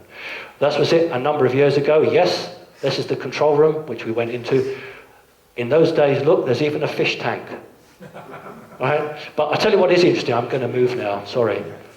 It says here something along how many objects in space. And there's something like 4,000 being tracked. 4,000 being tracked. And this is 30 years ago. You can see the equipment. Let's have a look at it now. It's very hard to get pictures of this base. Look how it's changed. And people will say, well, where's all the big computers? It's a separate room. The computer room is a separate room. Now, you will find this hard to believe, but one of my neighbours actually works there. I won't give too much away, but he actually works on the computer room. And he's a neighbour, and we often chat about it. This is a staged picture for the press, but it's genuine actions. When a UFO is contacted, the guy who's in charge is there. He's asking, I've got one contact. I can get it as well, because I've made contact and I'm on the phone, the hotline, and they have also got it. I am coordinating these two, and I can confirm we have a contact. Okay, that's how they work out. What you don't see in any of these pictures is the secret part. I'm going to tell you where it is. Here is where the Americans are. This is a locked door, and when they have a UFO sighting, the Americans press a code which opens the door. These guys then take their orders from the Americans. So it is called RAF Filingdales, but it is run by the Americans. Okay, and during my visit, we should have been there for an hour. We were there for 3 hours. And at the end of the visit, the guy running it said, okay, well, we've got some things to give out. And he opened a tin, and there was the pencils and the rubbers and the little trinkets. Great if you're running a scout club, because you've got those things to fundraise or give away. I wasn't really interested in that, pen fobs and that. But in the back of this case were all the trophies that they'd won. They have different sports teams. And on the side were medals celebrating this very special occasion of 50 years. And I said, oh, they're nice, aren't they? And he said, yes, they are nice. He said, I can't give one to you. He said, because we present them, and we've only got 500. It's a limited number of 500. And we give them to people, generals and dignitaries who come to visit us, and we've got to make them last the whole year. Can't give them to you. He said, anyway, we don't give them away. They have to make a contribution. So I said, oh, what sort of contribution? He said, he said, they cost us £25 to make, but we take a tenner, and it sort of goes back to it. But, they're very special. And I said to him, well, I was standing with two people. One was an ex-soldier, and one was an ex-RAF. And I said to him, well, couldn't you present one to me? And these two guffawed, laughed. And the guy said, I don't see why not. So I haven't got any money, because I had to give everything at the guard, but my daughter, who's much more bright than I am, had hidden some money down a sock. So I said, got any money? He got a tenner. So he gave me £10, gave him the 10, and he said, the Americans insist I take your name. I said, you know my name? He said, yes, I know, but for officialdom. Gave him my name. He said, right, well, everyone has a number on this medal, and I have to write your name next to the medal number. You cannot sell this. You can only pass it down to your members of the family. I brought it tonight to show you if you're interested. And the funny thing was that the other two guys both took out their £10 notes for one, and he just locked everything up, put it away in the case, and said, well, ladies and gentlemen, I think we need to go. Sergeant, if you take the front, I'll take the rear. And these two guys with their £10 notes. Anyway, I've brought it for you tonight. It's really lovely. It's got the radar base on the back, and it says 50 years of vigilance, and there's the phased array, and on that side it says number 86 out of 500. And so I was presented it. So this is what the media and others can't understand. How is it that someone who claims that his parents were in the security service, sees aliens, can have a tour of a base and be treated like that? And this is what's made those people who want to make a fool out of me suddenly back off. And why, unfortunately, for many ways, the foreign press is all over me now. It's such a shame. This is not my picture. It's sent to me. Orbs. I often get asked, what are the orbs? And I don't mean the orbs that make the crop circles. I'm talking about these orbs. And twice now during Skype sessions, a person has sort of got, oh my God, what's that behind you? And of course, I invariably look the wrong way. And orbs are the consciousness of another entity entering your third dimension, I beg your pardon, our third dimension, simply because we're more dense. And when you project pure consciousness into a denser form, it will make it into a circle. So somebody is popping in and observing. It's not like a jinn or anything like that. That's somebody of a higher being zooming in, using his or her consciousness to come and visit you. So if you have orbs, somebody is taking an interest in you. Okay? And that's a genuine picture. It's not a lens flare, that is an orb. And you can see them because they are manifest in a 3D world. Sometimes people won't see things, but the camera will, and that's because it's phasing in and out between third and fourth dimension. Genuine, you've all seen it, but I just want to tell you that is a genuine craft. I'm not saying that's an alien craft. If we expect a false flag alien invasion, these are the craft that will be used. These are first generation back-engineered craft. They're grey, small grey, not tall grey. And these, if they're going to try and do a false flag, these are the craft they'll use. Okay, so just be aware of that. This is sent to me, it's on the internet now. I published it and everyone's got it now on the internet. This is a picture sent to me of an alien coming down an ordinary stairway from an aircraft, having a high-ranking meeting with somebody in the States. And it's taken on a very, very long photo lens, specially adapted for nighttime. It's been enhanced. And it's available now, you just get it on the internet, because why do we keep things secret? On the left-hand side, a artist's rendition of a lion being. I don't want you to think of a lion in a zoo, that's the name they're given, because their ears are about half an inch higher up than ours. Very human.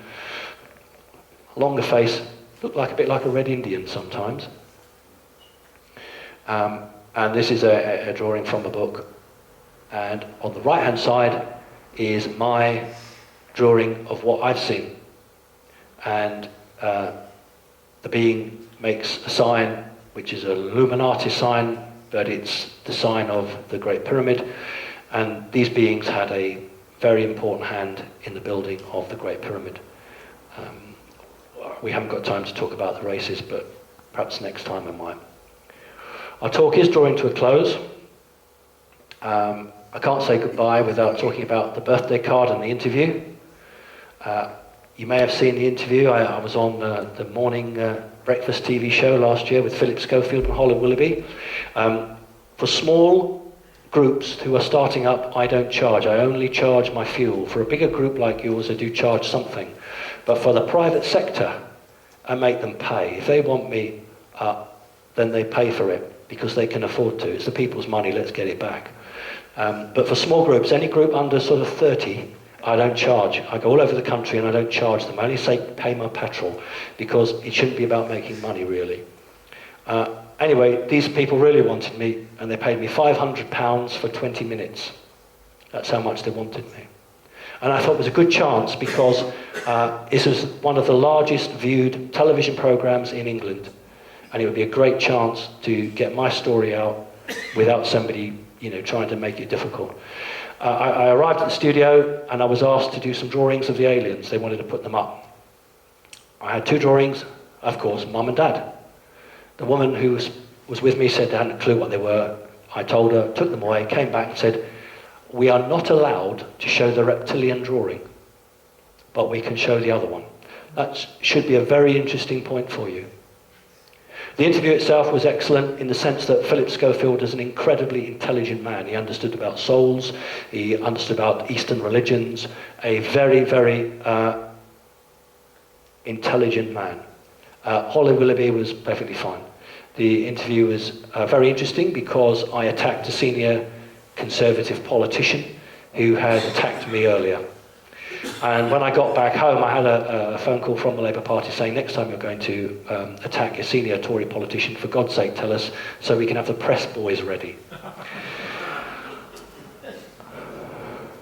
And that's me being interviewed, Schofield, Holly Willoughby, and the drawing of Mum.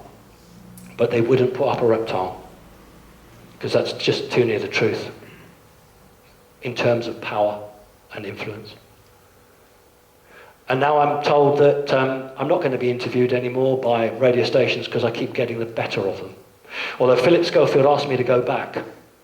About 3 weeks after that, he insisted that I go back for another interview, and I just couldn't do it because I was working in a school, and my constituents come first. And so I said, no, I'm sorry, I can't do it. I have a prior engagement. But Philip Schofield was very interested. But I don't really get many interviews now in Britain because I don't come across the way they want. They want a raving madman. It doesn't work like that. So they can't handle it, so they don't want it. You're all familiar, hopefully, with the birthday card. I have brought it along for anyone who hasn't seen it.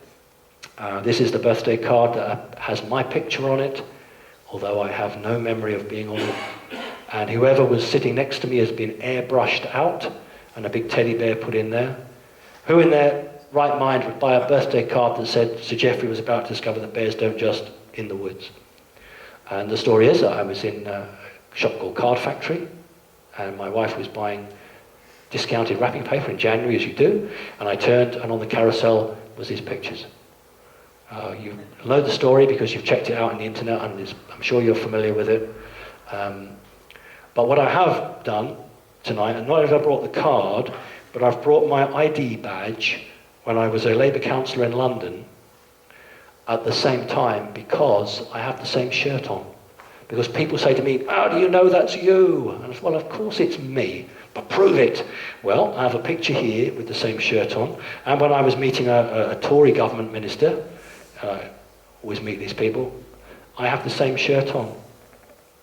I don't have the same tie, unfortunately. So I brought that along to show you. What's that about? The camera is not through the window. That's a hidden camera in the footwell looking up.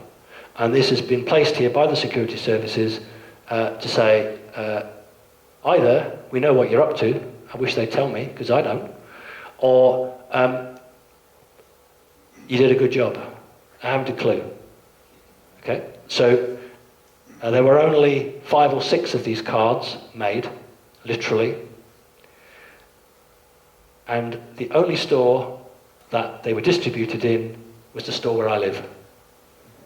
So there was only 5 or 6 of them, and they only went to the store. And the managing director of the Card Factory, who managed the store where they were in, said to me, well, we've pulled them now anyway.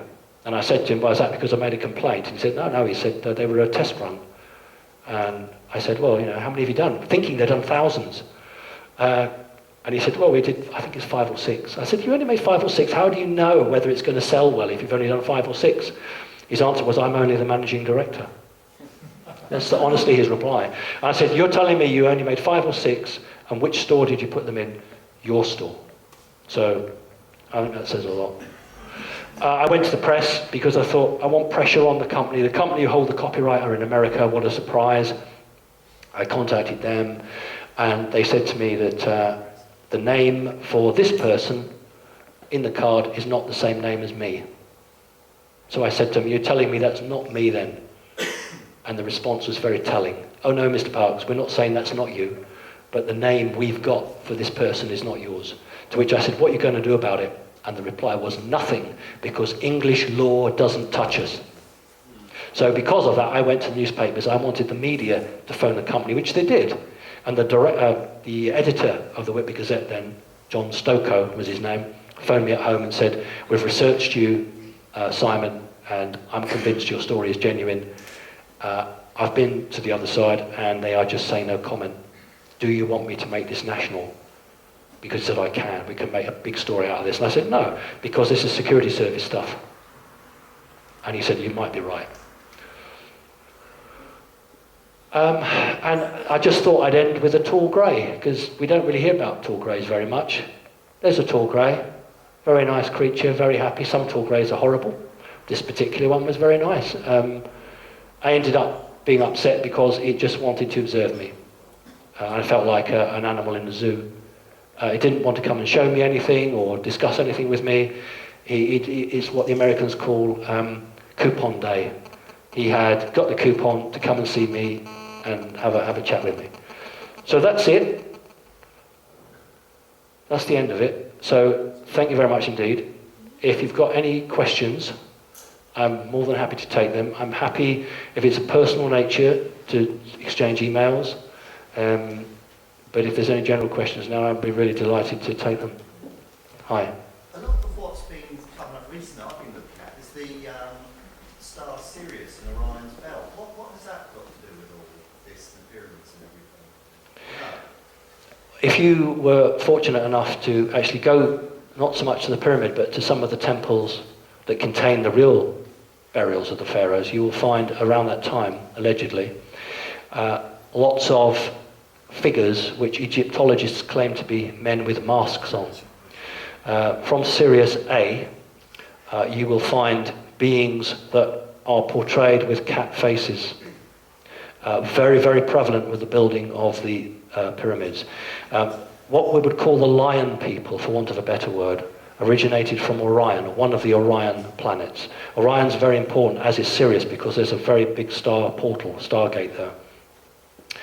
The race divided, and one group went to one of the Sirius planets, and we would refer to those as the cat people. But they have a name, and their proper name is Kilroti. Kilroti. The Kilroti are the ones that worked with the priesthood to organise and build the pyramids. I personally don't accept the pyramids are only 5,000 years old. Okay? As a geologist, I would say you're looking at between 15 and 20,000 years. So I hope that's of some help to you. I haven't gone into huge detail about it because we haven't got the time. If you've seen the Channel 4 documentary, then you know all about the cat people, and I'm quite happy at a later date to talk about it, but we're on questions. Thank you. Anybody else? Hi. Do you have any comment to make on animal mutilations? There were two very prevalent guys who investigated them, both in Wales and in other parts of the country. And they have some very interesting pictures of cattle actually being lifted up. The only device that you could take an eye out or take a tongue out would be with a laser beam. Some of the greys have what you'd call Harry Potter style a wand, which is a self-defense weapon. In fact, from the Roswell crash, they collected, that's where your laser beams come from. And it is a laser that's used to cut them out. They are using or taking parts. Some parts, glands, can be interchangeable with humans. However, the black ops, the military, are also taking cattle to throw interest off and to create a smokescreen. It's a contentious issue, and a number of researchers who have gone down that road have found that they attract an awful lot of attention. Okay. Anybody else? Gentleman at the back. Hey. You mentioned a forthcoming false flag alien invasion. What purpose will that serve? If I was, and I'm not, if I was a member of the Illuminati, I would be very worried at the way things were going, because it would looking more and more unlikely that my new world order was going to come to fruition. And so I would need something bigger than 9/11 to allow me to have martial law. And the best way to do that would be to have an enemy force from outside, which would mean that every country in the world would feel they would have to come under the banner of the Americans for protection. That would allow me then to do a number of things with you guys. I could get you to be chipped so that I would know exactly where you were and I could control you. It would allow me to say, oops, there's an epidemic of alien virus. I need to inject you all. They tried that once. But the reason that it's a real conundrum is because once those dice are thrown, there's no going back on it. There was a big debate about the Olympics. Would there or wouldn't there be a false flag invasion? And the trouble is, when researchers quite genuinely put this point forward, it's like crying wolf. And people begin to say, look, this is ridiculous. You say there's an invasion, there isn't. This is going to happen, there isn't. All I would say to you is that if you make enough noise and bring it to attention, they can't do it, because too many people have woken up to it. And the hope is they keep on doing this, and then the voices of dissent get less and less and less, until something happens, and some people get wind of it, but not enough. It doesn't do the rounds on the internet. It would serve the Illuminati very well. Any more questions? This gentleman first, then you. How do you see it panning out from your own personal point of view? Right, okay. I ideally hope that humanity can evolve. I ideally hope that humans can do what you need to do, I beg your pardon, do what we need to do, simply because there is no 7th Cavalry coming to your rescue. You are the 7th Cavalry. You have to make it happen. There is no one going to come and help you. And it's very, very important that you resist anything that is going to take away your sovereignty. My own view is that humanity is going through a very crucial, energetic phase at the moment. We talked about, very briefly, Jimmy Savile. 10 years ago, that would never have come out. Think of how things are coming out now. And what it is that officials in medium to medium-high positions can no longer live with themselves, with the guilt, and they are whistleblowing, and they're coming forward. Now, we haven't got the truth of Jimmy Savile, and that's my Illuminati talk. But at least it's coming out. A year ago, less than 6 months ago, the police dug up a dead girl body in Scotland that had been there for nearly 40 years. So for 40 years, somebody knew that this girl had been murdered and buried there, and now it came to light. And this is happening right across. Do you know, well, you may do, the crime figures for this country are the lowest they've ever been since records began. And in nearly every other country in the world, the crime figures are the lowest. Humanity is changing. The problem is that your bog standard, ordinary, decent, lovely human wants to see a volcano erupt. They want stars and bright colours, because they are physical people in a physical world. If I can't see it and I can't touch it, it's not real. That's not the change that's coming. The change has got to come from within. The next change isn't the smaller transistor or the faster computer. The next change must be your ability to be telepathic, your ability to lift something. Can you imagine how awful it is for me at home? When I vacuum the house, I have to pull a plug out of a vacuum cleaner. I have to go to a bloody wall, put it in, switch on. In a different world, that doesn't happen. Tesla invented the ability to send power through the air. It's not new technology, it's hidden. You know, people say, oh, electricity was discovered in whatever year. No, it wasn't.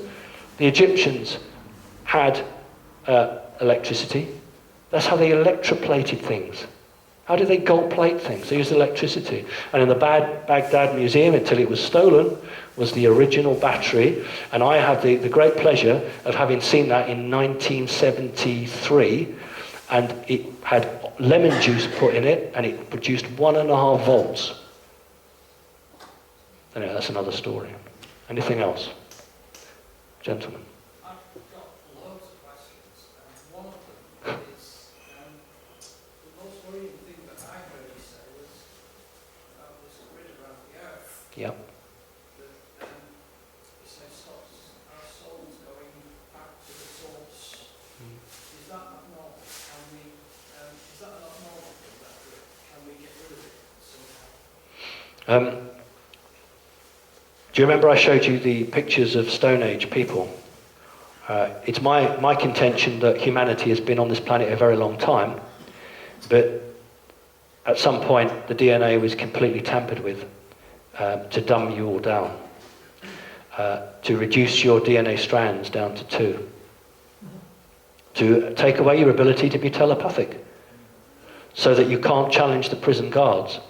If I was a being that could, I use the word feed, if I could feed on energy, how wonderful to have billions of people all being angry, having sex, enjoying football, and producing all that energy that I can then identify, hook onto, and survive on. I don't want you all going. If you go back to source, you'll think, I'm not going back to that place. That's a horrible place. It's horrible. Who would want to be here? So what we'll do is we'll put this energetic grid around the earth. Any soul that comes out, we'll see, let's go to Hollywood now. Look for the white light. Oh, I had a near-death experience and I saw the white light at the end of the corridor. Don't do it. That is the trap. Walk away from the white light. That is what you're being indoctrinated with. The white light is the trap. You go to the white light, you are zapped, your memory is partially removed, not always fully, but partially removed, and you return to another body. And, ooh, you've forgotten nearly everything, unless you're lucky enough to have a past life memory. What can you do about it? You have to evolve spiritually. You have to not accept the people who run the world as it stands, because they know the truth and they're doing very nicely on it. I don't know how long it will take, but it's an injustice on humanity. And really and truly, knowledge is power. And I think that you have just got to evolve to a point where you just say no. Imagine if everybody in Britain on Tuesday morning didn't go to the petrol station to fill up. Imagine if everybody didn't pay their taxes. You actually have the power. And the only reason that they have the power is because you give them the power. I'm not being rude. I'm not trying to preach to you. That's the reality of it. But if everybody was of one mindset and refused to do something, that would bring them to the negotiating table. How much time do we have for that? 2016 is the last point that they have to make a decision. 2016, they have a portal. They're not receiving any reinforcements, for want of a better word, at the moment. Okay, people will say the reptilians have all gone. No, they haven't, because if they'd all gone, you'd actually be a lot more freer than you are. But the timescale is 2016. Big changes by then. Would you say that this is basically a prison that we've been put in? Oh, absolutely. Yeah, this is a prison planet. It's known as a prison planet. For our previous crimes? No, not for your previous crimes. No, right. Particular reason? Right. That's a very, very incisive question. There are a number of people on this planet who most definitely belong in a prison. Now, don't make a joke about it. I'm talking about, as a proportion, we have more paedophiles, murderers than any other planet anywhere. There's a reason for that, because it is a dumping ground, just as Britain used Australia to put its convicts. So this planet is used as a dumping ground. And that's why there's such a huge jump between nice people and bad people. And you know what? You can walk into a doctor's surgery and you can look at the people and you think, I don't like him, I don't like him, ooh, don't like them. But you don't know why, but there's something inside you tells you that. Go with that. That's your natural reaction. You're a good person. It is a prison planet, but you have no right to be prisoners. You have the right to choose where you go. And unfortunately, these people are not allowing that. Any more questions? How do we wake everybody up? This is a good start. Remember at the beginning I said to you, this is one piece of the jigsaw to add to others. I do my best. I tour the country. I give talks. In my own time, I receive people from all over the world who have been badly abused when they were children. And I do my best to put them back together again. And as I say, I do not pay for that. You just have to act in unison. You have to start being a little bit more, why? Why do you want me to do that? Why is that right? I tell you what really annoys me. YouTube, not YouTube, but on YouTube, somebody is being arrested falsely. What do people do? Get their camera out and film it. How disempowering is that? If I saw somebody being falsely arrested, I would drag the copper off him. I don't care. But what do they do? Because people are so controlled, they just film it. I'm going to film it and put it on YouTube. And while they're filming, they don't experience the thing they're filming. Well, they're not, well, exactly, they're not having to make the decision Do I intervene or not? Now, if it's a genuine arrest and there's a reason for it, fine. But if someone's been beaten and that's inhuman, why film it? Get in there and stop it. If it was your own child, would you film it?